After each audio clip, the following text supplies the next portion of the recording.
1015 FM, 720 AM. KDON, the talk of Las Vegas. Ladies and gentlemen, welcome to the #1 professional wrestling radio show in Las Vegas. This is the Mark Hoke Show. The Mark Hoke Show. 1 full hour of wrestling news, entertainment, and lots of Sin City surprises from inside the squared circle. Now, let's bring on the host. Here is Mark Hoke. Host and producer, again, Mark Hoke. Hey, everybody. How about we all wake up this morning? That'd be nice. Sorry. Fish, is the sarcasm in my voice kind of dripping? I was going to say just dripping. Yes, that might be an ooze. Yeah. That might be an ooze. Yeah, I'm apparently in the booth. I'm about to say right now, you and producers are like Charlotte and Becky. Oh. See what I did there? Nice little segue. Yeah, nice little segue. We're getting to that. Hey, I'm Mark Hoke. Thanks for being with us today for another episode of the Mark Hoke Show. Of course, Mark Hoke Show. Yeah. Sorry. John Lindquist is amazing. Look him up, John Lindquist, Nevada Broadcasting Hall of Famer. If you need voiceover work, he's your guy. Period. End of story. He's the man. So make sure you check him out. Oh, wow. The world of professional wrestling is on its ear in so many ways. I think it's on its ear, its pinky toe, It's a everywhere. hangnail. Yeah. It's a mess. I'm Mark Hoke. We got Andrew Fish Fain here. Fish, what's going on, buddy? Another beautiful Sunday, baby. You know, it's kind of a nice, the clouds are out there, but they're... I do have to give props to misting away. WWE for one thing. They're in Saudi Arabia on Thursday, and then in Wichita, Kansas on Friday. That's I don't care what kind of athlete you are and what kind of charter jet you're taking. That's pretty impressive. Maybe that's why everybody was in such a bad mood. It could very well have been. At least it wasn't the plane ride from hell. Yeah, but all hell broke loose, and we're going to talk about that and all sorts of fun things going on in the world of professional wrestling. Joe DeFalco, our regular co-host, unfortunately, once again, not here.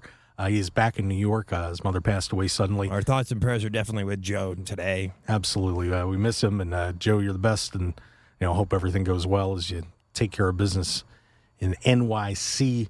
And we lost James today, too. James was going to fill in, but apparently an emergency at the El Cortez has... I didn't know they had emergencies at the El Cortez. Well, Maybe the emergency is the fact that it is the El Cortez. Now, what if we need a sponsor, Fish? Come on. If we're getting the El Cortez, all right. Get the sports book? I mean, I'll take money from anybody. I'll do a show in somebody's backyard. It's all good. Oh, my God. But so it'll be Fish and I taking the reins today. I smell what the Hoke is cooking. Yeah, it ain't See what pretty. I did there? It ain't pretty. It smells like dead fish. Anyway. Ouch. And it's funny. I didn't even think that was going to take a pot shot at you, but I guess it did. I apologize.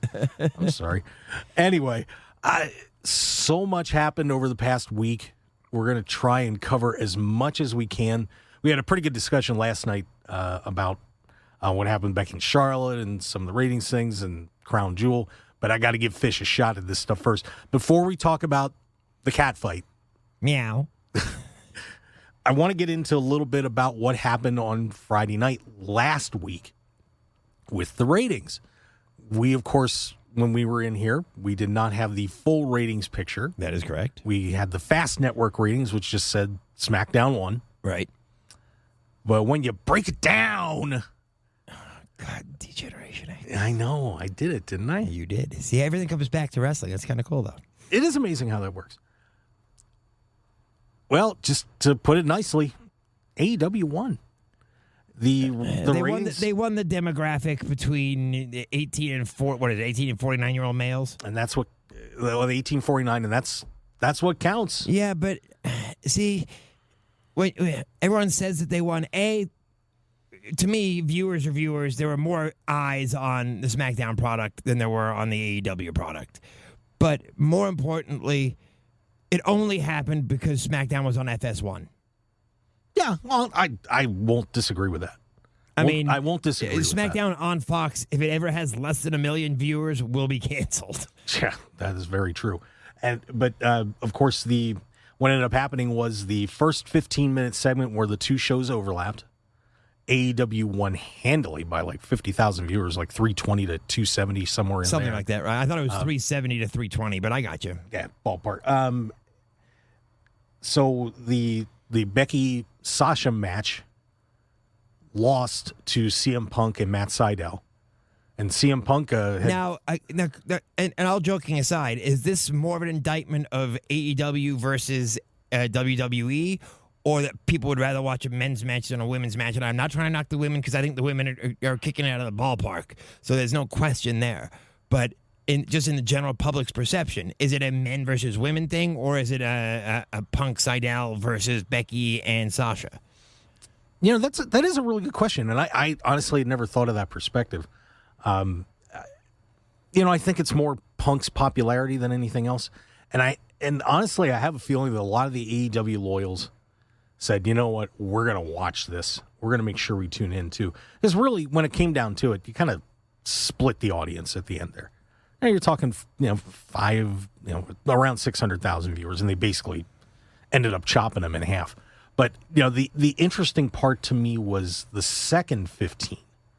Where you had Lesnar, Roman Reigns, Paul Heyman doing the contract signing, which was a great segment. Absolutely. And Paul Heyman, by the way, as great as Reigns, his character is, and he may be the best character in all of wrestling right now, Paul Heyman is the best thing in wrestling right now. Absolutely.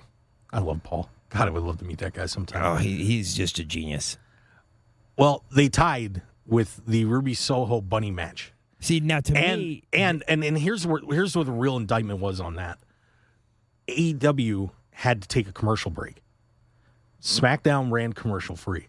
They couldn't. They had to run a commercial after the Punk match. They at least got cleared to run that first match commercial free. But wow. But I say, to me, that's a much bigger indictment, the fact that Reigns and Lesnar tied Soho and Bunny, than the fact that Sydal and Punk beat Becky Lynch and Sasha Banks. Yeah, agreed. And hey, Ruby Soho can say, "Hey, acknowledge me." Now, if Bunny was bad, does that make her a bad bunny? Why are you doing this to me? It was just sitting there. Someone had to do it. It was sitting there, and you should have let it sit. Someone had to give it a punt kick. No, but a fascinating situation there, and apparently WWE is just saying this is a fluke. We don't care. Well, they have to say that. What else could they say? Oh yeah, well, you're right. We got our butts beat.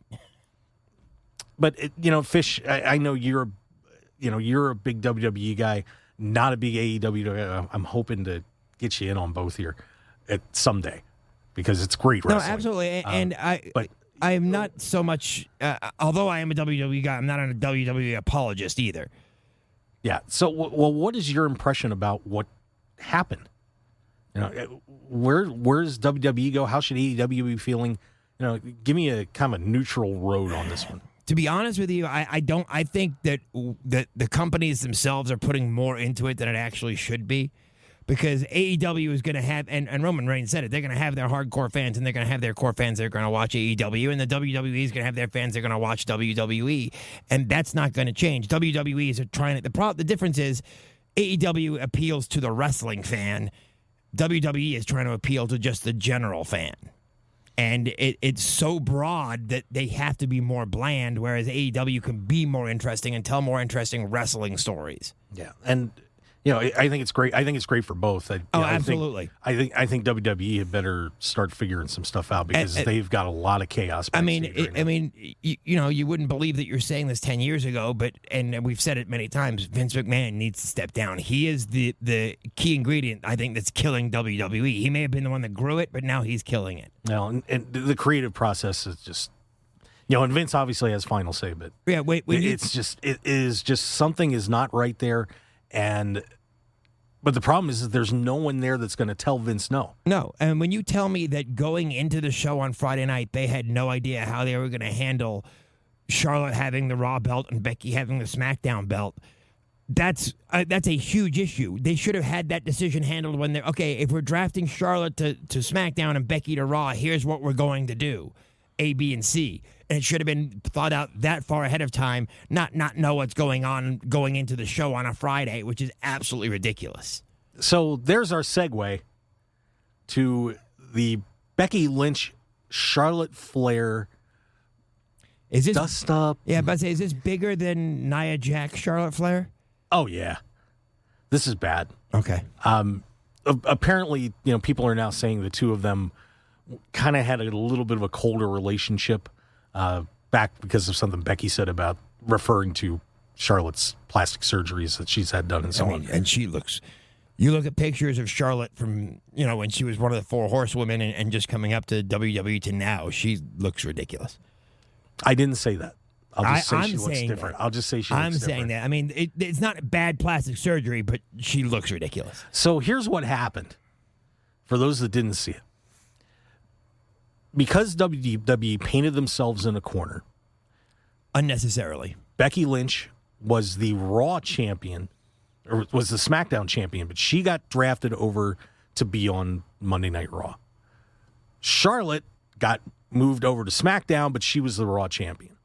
And instead of finding a way I'm about to say, real quick, if you think this is deja vu, this did exactly happen when the New Day was champions on Raw and got drafted to SmackDown, or is it the other way? Yeah, it was the other way around when the New Day was the tag team champions on Raw and got drafted to SmackDown, and the Street Profits were on SmackDown and got drafted to Raw. Yeah, or the other way around. Yeah, but, well, either way, they just switched titles. Yeah, which worked for them. No, it didn't. Worked. It was terrible. It was still worked terrible. It worked more so than what this one is because you can't do the exact same thing now, which is what they have to do. No, and this, so they couldn't come up with a way to somehow get the titles on different people.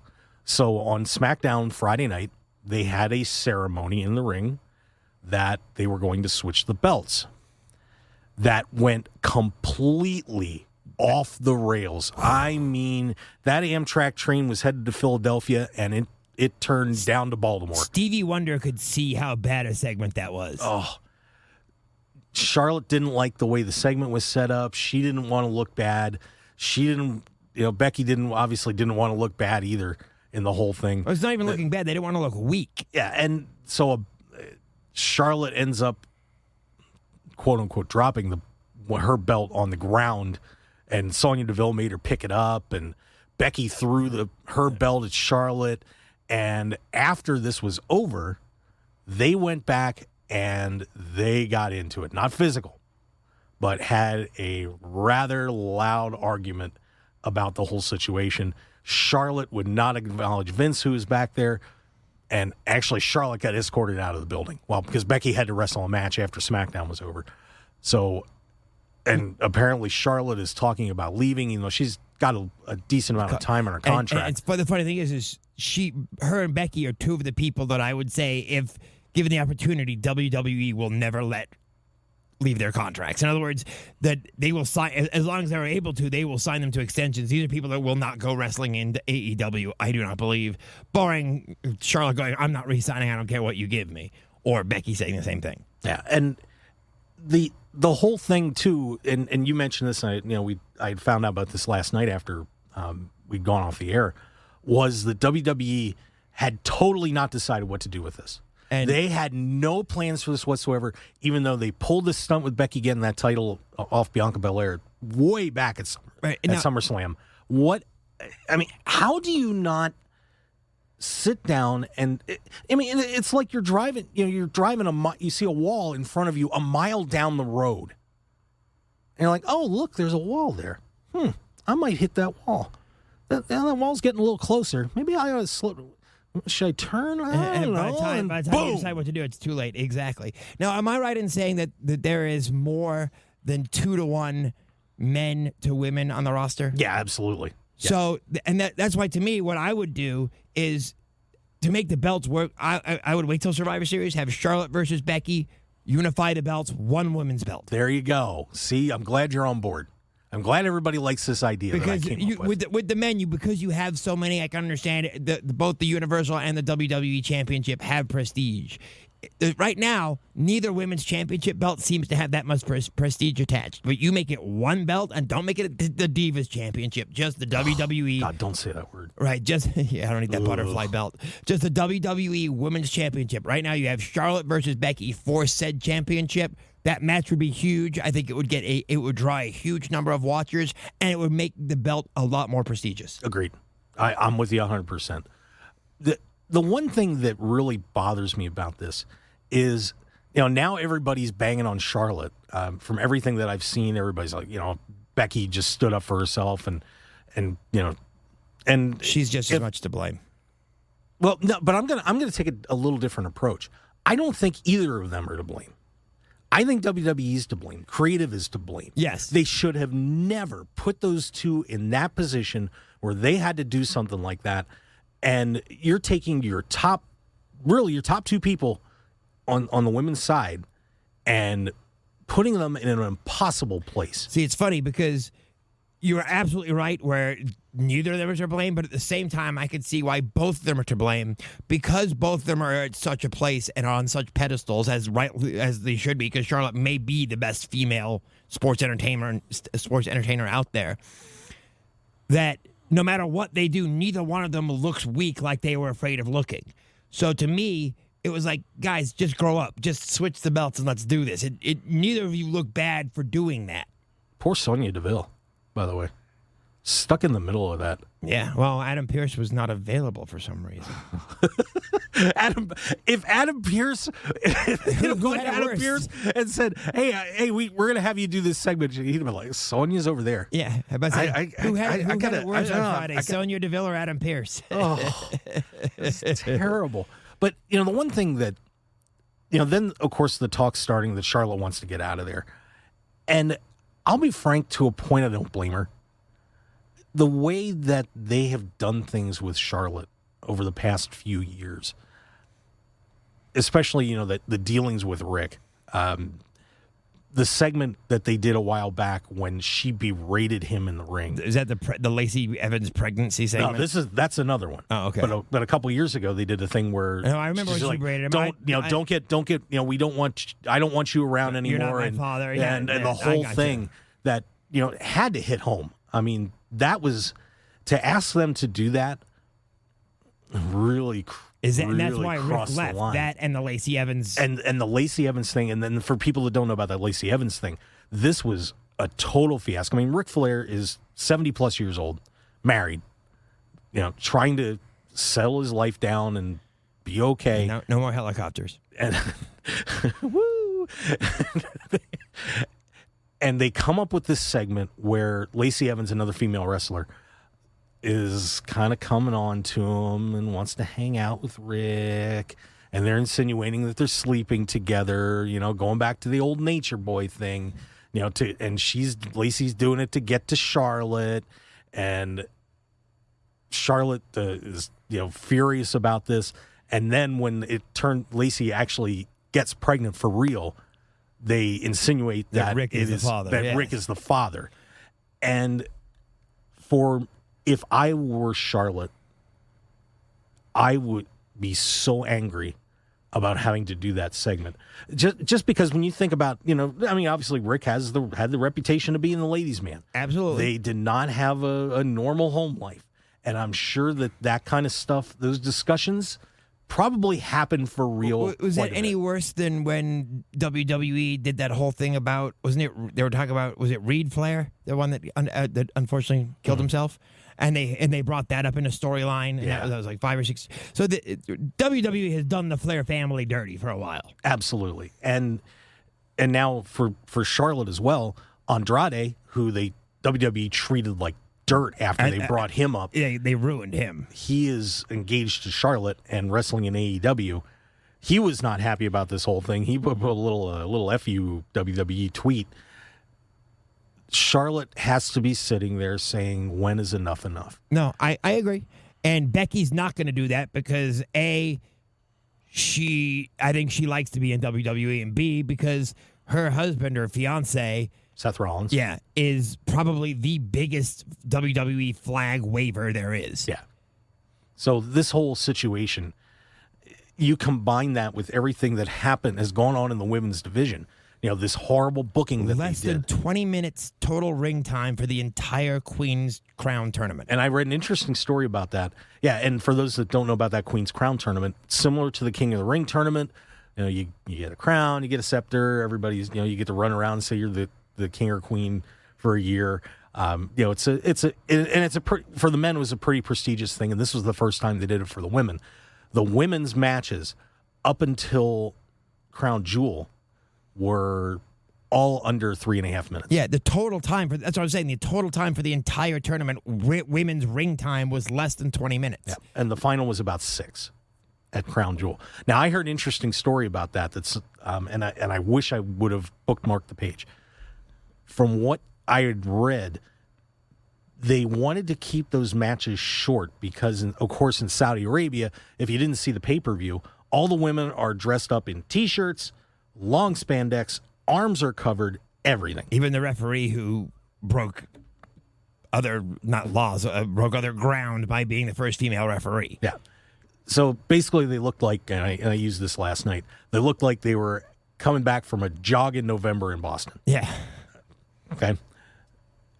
But apparently the Saudis didn't want to, because they're female, they didn't want to give them much time for that final. So they kept the other matches short so they could have a little bit more time on because they're already going to have a short final. So they kept the other ones even short so the final didn't look bad.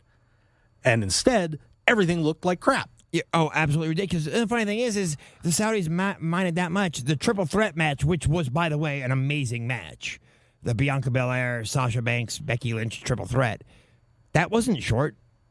No, it makes no sense. But if WWE capitulated to the Saudis like that, and $50 million will do that. Yeah, but understood. But at the same time, it was an embarrassment for those ladies, and I'm sure they are all furious about how this all went down. Well, like I said, the fact that and no offense to them, but the fact that the contestants were Zelina Vega and Carmella and Dewdrop, as opposed to having some of your bigger names. I mean, is Asuka not healthy? I thought. No, she's not back yet. She's still not back yet. Still recovering from that wrist. I thought that she would have been absolutely perfect, but Shayna Baszler should have absolutely been in the finals. If you're gonna go by who's the best, she is one of the best. You can't. I think it's undeniable how good she is. Yeah. There were better women to use than the ones they used. But Zelina's going to be a good queen. Yeah. Oh no, absolutely. And you, props to you for nailing both the king and queen, Xavier Woods and Zelina. I got them both wrong. I said it was going to be the exact opposite. All hail King Hoke. That's right. But I'm just at a loss. It's if you want to pat yourself on the back for doing such a great job with the women's revolution and all that work you put in, and the great job you did do has been all shot down to hell because you've done such a lousy job since then. Yeah, and I put that right at Vince. I put that at Bruce Pritchard and John Laurinaitis. And, if Laurinaitis and those guys had their way, they'd be doing bra and panties matches again. Oh, absolutely. And I think John Laurinaitis is part of the big problem. I don't know how much pull he has, but I think he's absolutely brutal. Well, people in the role can't stand him. Apparently, as the head of talent relations in WWE, they can't stand him. No. But Vince is sticking with his people. Yeah. So what are you gonna do? If he was still alive, he'd still have Pat Patterson and Gerald Briscoe as his stooges. So. Yeah, but Pat Patterson's actually was good. Yeah, well, Pat Patterson could put a match out, and he came up with the Royal Rumble. So Yeah, so don't be throwing Pat Patterson under the bus. Well, my point was I was throwing more Vince under the bus for having them as his stooges. Yeah, there you go. All right, so we are going to be headed into commercial break. We come back. I got to give Fish a shot at Crown Jewel, but we got to make sure we talk about some AEW stuff. We had a big card here last night for Impact, Bound for Glory. Yeah. Belts flying all over the place. A little predictable, but but that's okay. And another tag team won another title. A very prestigious tag team won a title. Do the Good Brothers really need to keep winning? Not who I'm talking about. I know, but I just wanted to say, did the Good Brothers need to keep winning? Plus, I got a Paul Heyman story you're going to get a laugh out of. So everybody stick around. We'll be back here on KDWN, the Talk of Las Vegas, 101.5 FM, 720 AM. On the Mark Hoke Show. Stick around. More in the world of pro wrestling when we come back.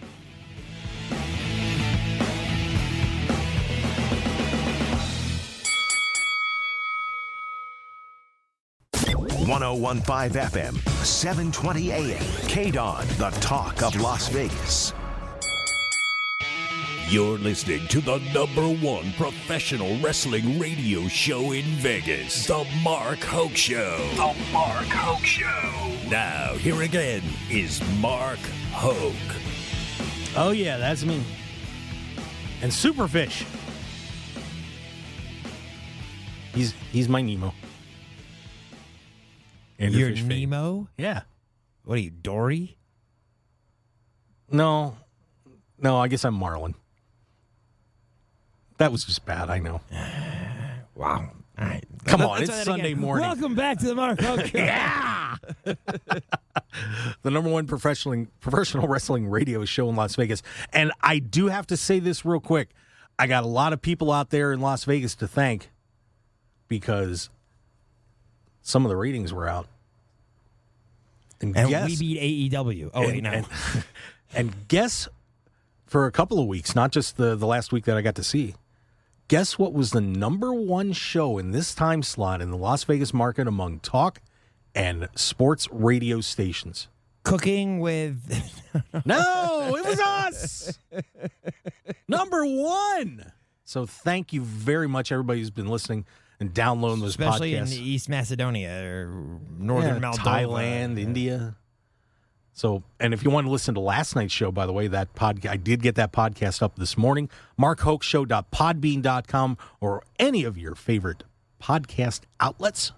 You want to hear what we thought about Crown Jewel. And speaking of Crown Jewel, Fish, before we get into some other stuff, I wanted to make sure you got a shot at Crown Jewel. I thought Crown Jewel was pretty good overall. I give it kind of a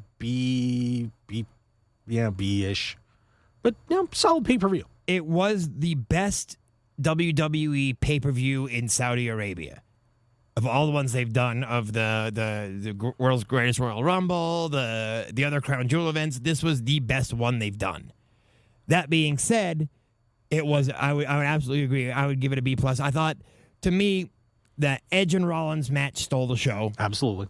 And the Goldberg-Lashley match was far better than I thought it was going to be. Goldberg was great. Yes, he was. I thought that match was absolutely phenomenal. I look forward to Raw to see them move that forward now.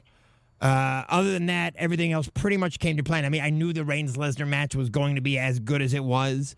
So I was very pleased with the way it all turned out. Bianca Belair is a beast, by the way. Oh, yeah, they keep making her, Charlotte worries about looking weak. They've made Bianca Belair look, for someone who's lost the belt and doesn't have it now, they have made her look amazing. Well, they better, because rightfully they so. screwed her over at SummerSlam. And from what I gather now, her husband is going to get a huge push as a single star. Yeah, we'll see if that goes. Splitting up the Street Profits, maybe. Yeah, so let's destroy another tag team just for fun. Yeah, and speaking Montez of which, Street Hit Row made their debut on Friday Night SmackDown, and I was very impressed with them as well. Yeah, they're looking good. That was one of the 3 things that I watched on SmackDown, because I had some limited time. I saw that, and of course, the Charlotte Becky segment and the coronation of King Woods. So you didn't see the opening segment, which ended up being... Oh, yeah, I did watch that, which too, it was yeah. like over 3 segments. Yeah, I did. That's right. I did watch that, too. Sorry, I forgot. It was just, Lesnar destroying everybody. Which is typical Lesnar. It's so funny because I remember he did that on Raw, I want to say 5 years ago, and the same result. He was suspended indefinitely for doing it and went crazy just like he did on SmackDown. And of course, they're suspending him indefinitely so they can write him off TV because his contract, he's not contracted for another match this year. So you're not going to see him again probably until the Rumble. Probably. Remember, maybe it'll pop up at Survivor Series. Well, no, Survivor Series, you're going to have Reigns versus Big E. I wish they weren't doing that. I thought that was honestly where Drew McIntyre had his downfall, where things started going bad for him, was when they had him wrestle Roman Reigns in the champion versus champion match there. And Drew lost, so he looks weaker than Roman Reigns. And it just kind of slowly went downhill. I like the time that Survivor Series was best when they were doing this sort of thing is when they had NXT as part of it. And I'd love to see NXT champion versus WWE versus SmackDown. Then you can have the North American champion with the Intercontinental and the U.S. title. And then I think that would work. Well, that would take the creative team doing something right. Boy, I'll tell you, I'm busting their chops. And you know what? Rightfully so. Yeah, absolutely. But a good pay-per-view. WWE doesn't have one coming up until Survivor Series. And then like none in December, they're doing one on January 1st, when they should have done the King of the Ring and the Queen's Crown tournament. This Tuesday, I guess, is it this Tuesday or next Tuesday? Kind of a pay-per-view in Halloween Havoc for NXT. But is that this coming week? Or that is this week. Yeah. I think that's actually going to be Braun Breaker. Does Braun Breaker beat Ciampa? That's the only question I have. Are they going to put the title on Braun Breaker? Probably. No older, no midgets, as Vince said. So we'll see. But so that was that. But I wanted to make sure we got to talk about AEW because we didn't really get to discuss it too much last night. Rampage was a tape show. Andrade El Idolo and Pac tore it down. Well, you expect it's really kind of sad because those two should be tearing it down in WWE by all rights if they were smart to keep, because those are two that the fact that they let Neville go and now he's Pac, to me, is one of the more ridiculous moves. Well, he got tired of it. Yeah, he just hated how he was getting booked, and I think the whole thing with Enzo Amore, who by the way is back on, going to be on MLW, is going to be doing some work there. So Enzo should just do mic work and that's it. He should be Paul Heyman, because that's where Enzo's best. Yeah, but yeah, I expect nothing less than great work from Andrade and from Pac. Yeah, if you haven't seen that match, go back and watch it. It was sensational. And then Dynamite was on Saturday, which WWE thought they'd get cute again. What are they doing? They put an encore presentation of SmackDown with some Crown Jewel stuff mixed in, just out of the blue on Saturday night, because I guess Fox Network didn't have anything better on. I guess Family Guy was. Well, it's also because they also had to book. Fox had to book the time in case there was a Game 7 of the ALCS, and there wasn't, so they had the free spot there. Yeah. So, hey Vince, you want to, do a little scab picking? But the only thing, it bothers me that the AEW is doing this tournament because it's too easy. Yeah, and if you haven't seen the brackets, it's looking like Bryan Danielson and Jon Moxley are headed towards a showdown of Full Gear.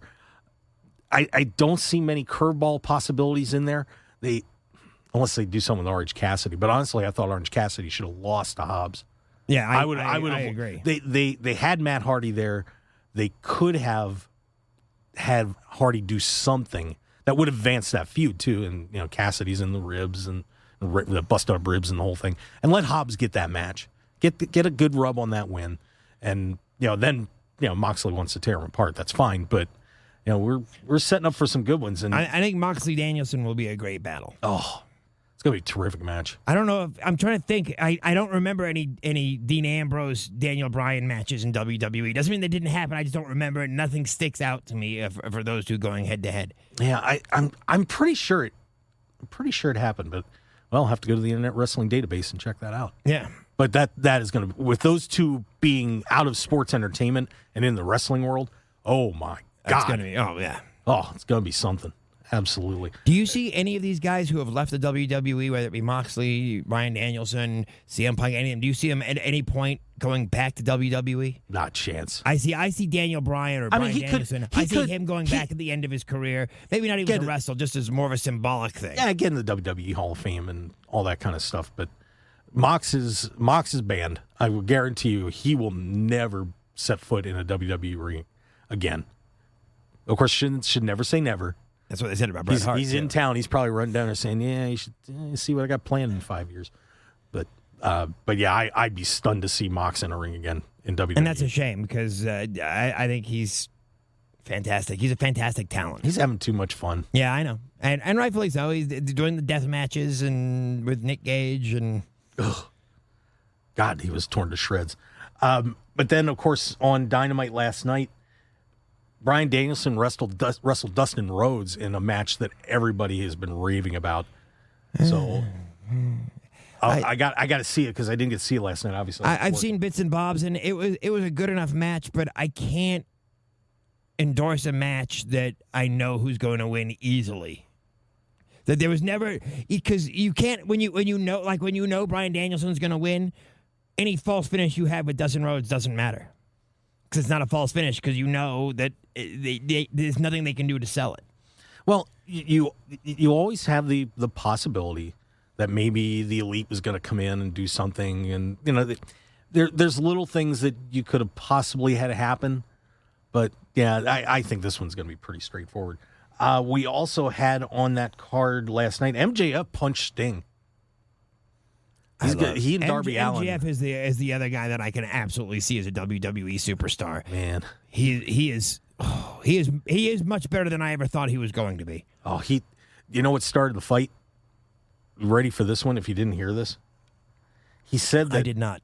That Darby Allin's currently in the same spot as Sting's old friend Lex Luger in a wheelchair because they attacked him. So is that a shoot punch of Sting or a work punch of Sting? No, MJF hit him. Yeah, that's what I'm saying. Was it a shoot punch or a work punch? Work punch. Okay. But wow, and MJF had put up a meme, something about with Xavier Woods and I'm blanking on the guy that was the referee that had the little thing with Paige. The X-rated tape. Oh, Corderas? No, I got it. I should have looked that up. I'm totally blanking on the guy's name. That's not Earl Hebner. He wrestled a little bit, but put a meme up that said those two were going to be fighting for who gets Paige. I'm like, wow. I'm just laughing because I can't picture Earl Hebner in a sex tape with Paige. Wow. Well, hey, that's a great picture for Sunday morning. Anyway, let's see. Maybe it'll be his twin brother. Ruby Soho beat Penelope Ford. Bobby Fish, who's getting a shot at CM Punk. No relation. Yeah, it should be, though. Yeah, I like Bobby Fish. Fish is looking really good. Thank you.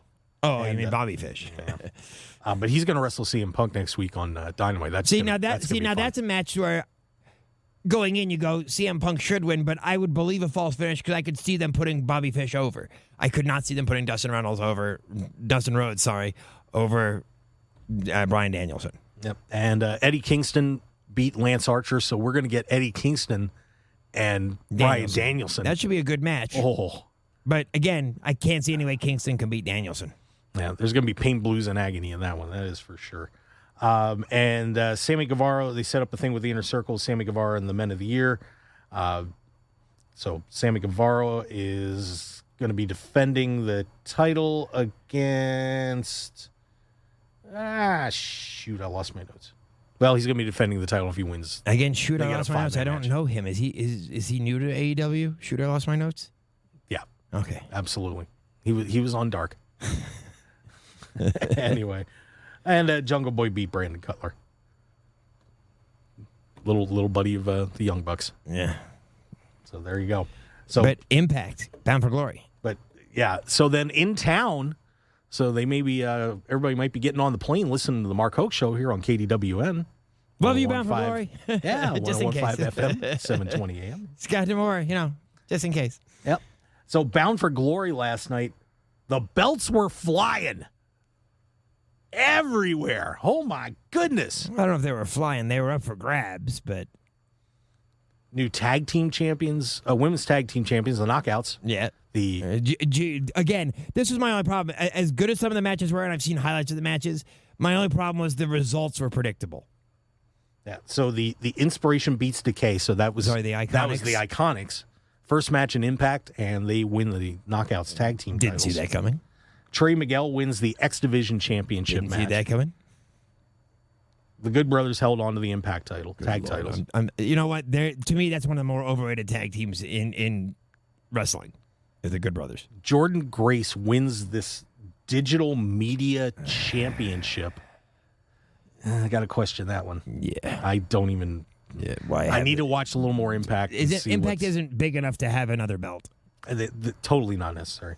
And then, of course, the Mickie James beat Deonna Purrazzo.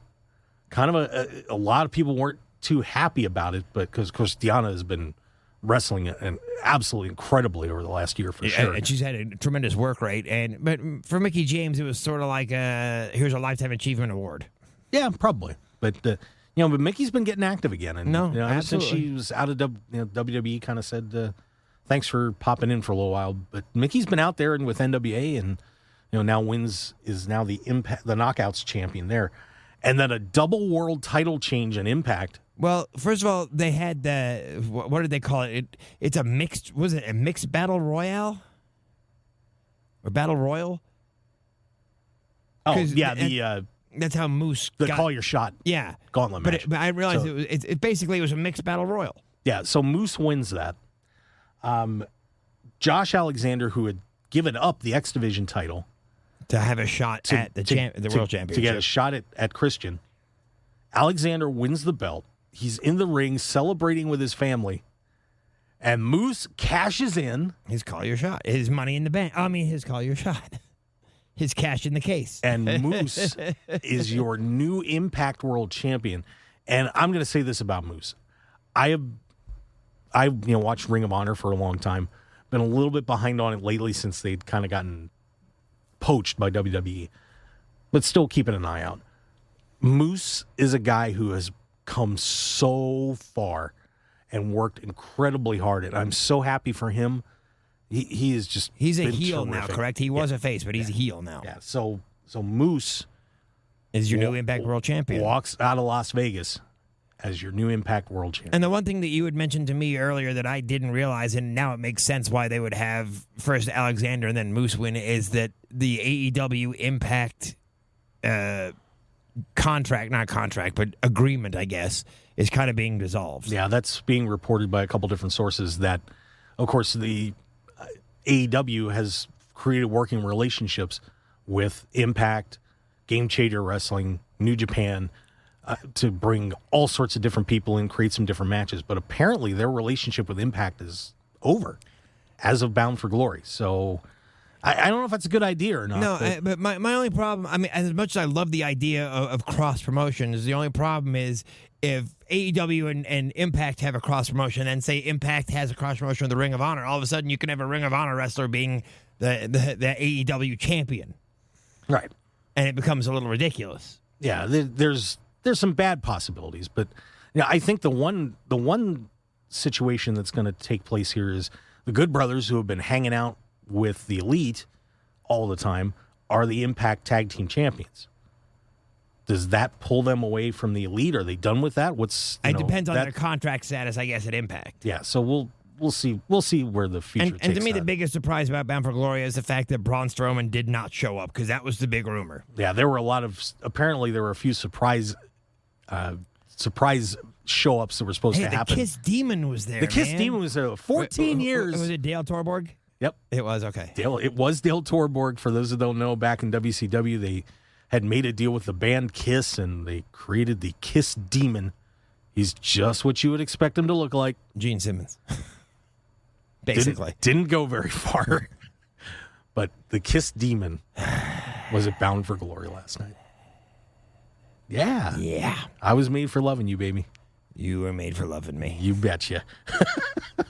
Well, also, another title changed hands last night. And this to me was even more interesting than all of the Bound for Glory stuff.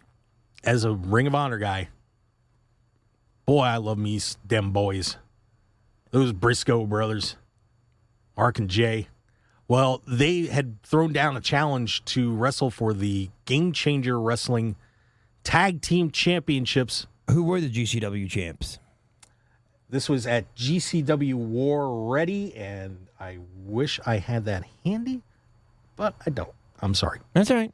But the Briscoes are now the GCW Tag Team Champions. The 11-time Ring of Honor champions have now added another scalp to the pile. I like the Briscoes. I think they are fantastic. I also like Jay Lethal. I think Jay Lethal is an absolute stud. Jonathan Grisham's another guy. It was unfortunate that they got so poached over the past 5 years by WWE. WWE over, say, the past 8 years of Ring of Honor did not exist. They'd have been in some major trouble. Oh, yeah. I mean, Seth Rollins is a Ring of Honor. Daniel Bryan, AJ Styles was in there. Samoa Joe. I mean, the list went on and on of people that came out of Ring of Honor. And if you haven't watched Ring of Honor, they do some great stuff too. So, always a good watch. And they're on the CW here in town. So. Yeah, but the only thing I don't like is their shows are only like an hour. It's like, I need more. Give me 2 hours a week.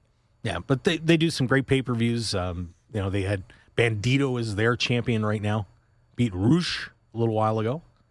So Some and some terrific matches. So they do this pure. For those that haven't seen it, they have a pure championship where they do this thing where you can only do so many rope breaks and or you end up getting disqualified. So it's pretty cool. Yeah, the idea behind it is fantastic. Yeah. So definitely and Riccaboni, Ian Riccaboni, their announcer, is awesome. That dude is terrific. Not quite along the lines of Mario Ranallo, but right. I don't even. Where is Mario Ranallo? Is he? He's still doing fights. But he's nowhere. He's No. He's. I know. I realize now that Nigel McGuinness is doing UK. Because by the way, I do love Wade Barrett on NXT. Yeah, he's terrific. And I really like Pat McAfee on SmackDown. I didn't realize that I would, but I really like Pat McAfee. Oh, Pat's crazy. He's got a great personality. Yes, he does. Really quickly, because we only have a few minutes left, I just want to talk about Raw on Monday night and what you're expecting, if anything, because this is going to be the new season of Raw. Obviously, all the new guys who are the new draft picks are all coming in. Are you expecting anything exciting, interesting coming up on Raw? I don't know.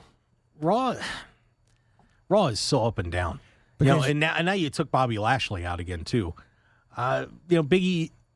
Obviously the reign of Big E is on everybody's mind. Yeah, the Monday Night Messiah will be back as the Monday Night Messiah, I would imagine. What I'm curious, and I asked James about this last night, is what do you do with Edge? Where does Edge go from here? Well, I guess, and it would be interesting because they have never wrestled. Edge versus Big E could happen. Yeah, I mean, you could possibly see a heel turn with Edge. Or you just go face versus face for the match. No, I agree, because you can't have Edge and Rollins anymore. And I still want to know what you're doing with Kevin Owens, because talk about a guy whose talent is being wasted. Yeah, he gone. That's a shame, because he's a great face, but he's a better heel. Yeah, and for those that didn't see Kevin Owens in ring, or as Kevin Steen. Yes. He and El Generico, which is Sami Zayn, right, have been partners, enemies, and every time you see them wrestle, from NXT to WWE, they just tear the house down. And now they've been split up, obviously, because Sammy's on SmackDown and Kevin's on Raw. The other question I have, and this is the other big rumor, is that Omos is going to smash AJ Styles for being the weak link. And James and I were talking about that last night too. Is what do you do with Omos? And I mean, because when I before I just thought he was just this big lumbering dude, but when I saw his kick, that's a pretty amazing kick the dude has. He has some moves. He's getting there. I like his character in the ring. I like his psychology. I think that he is really starting to come into his own as a character. The ring stuff needs work. Yeah, but at the same time, it's time for him to split from AJ. He can go with somebody else if he wants. Maybe he joins the Hurt Business. Ooh. That would be scary. Could you? Oh, my God. I hadn't even thought of that. Because right now I think Bearcat's going to join the Hurt Business. Yeah. And they got to do something with Keith Lee. Yeah. We'll see where they take it. I mean, it's just hard to trust WWE creative at this point. Yeah, I mean, what do you do with Damian Priest now? Well, that's another good question. And then you got, you still, of course, the tag team champs, Riddle and RK Bro. And Orton. I think they're going to stay together for a while. And one other guy that's in the mix there is Karrion Kross. Who apparently they're changing his character. Yeah, they're going to go back and do what they were doing with him before.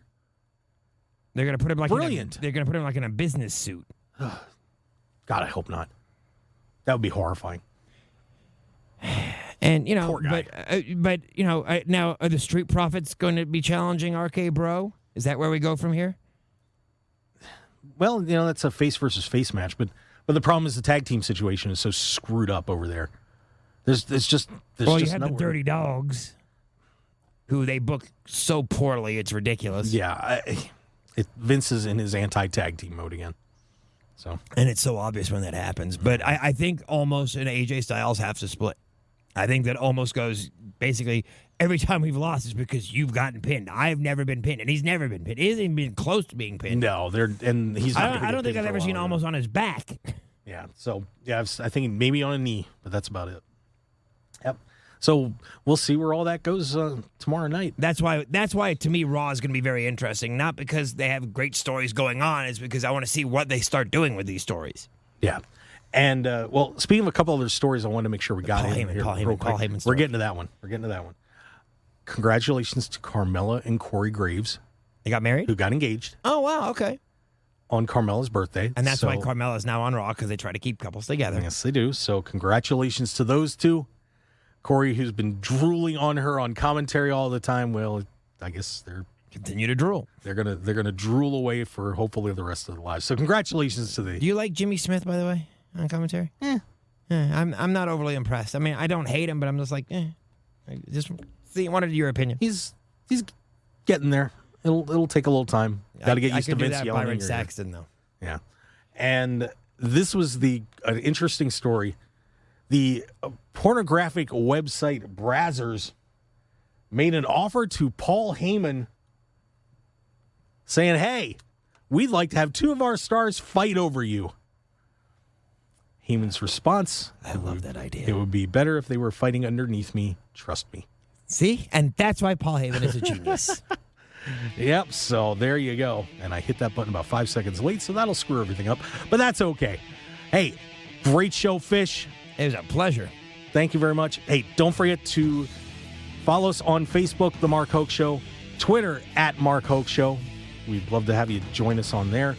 Podcasts available, markhokeshow.podbean.com, and all your favorite outlets. markhokeshow.com is the website as well. Hey, it's only getting better from here. We're number one, baby. Happy Sunday. You betcha. Have a terrific day, everybody. We will see you actually next Saturday night, 8 p.m. So join us then.